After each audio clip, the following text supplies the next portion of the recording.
Kaixo, Arrigorriaga BHI institutoan gaude eta hemen 3 irakaslerekin, nire eskuinan hemen Sorkunde Otxandi. Ni Carlos Aretxabaleta naz. Eta ni Olatz Bartolome. Bueno, ni Carlos Aretxabaleta naz, eta lehenengota bat egin dituzen magisteritzako ikasketak.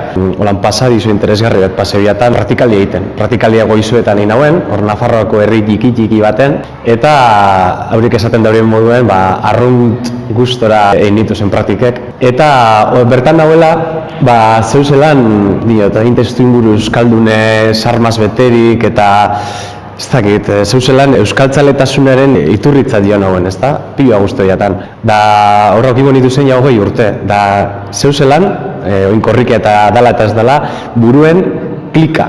Etorri jatan, ez da, edo klika sentidu nuen buruen, eta ordutik aurrera ebatzi nauen Euskal Filologiako ikasketak itea, eta ez bakarrik mugatutea Euskal Filologiako ikasketak itera, edo zer dan dialekto bat, Euskalki bete edo ez ebatzi nauen, zeuzelan nik bertan jaso nauen urregorria, bertan jaso nituzen esperientziek nire inguruko eri zabaldutea. Eta ordutik aurrera ebatzi nauen izan behar nintzela Euskararen gordailu eta lekuko eta transmisore.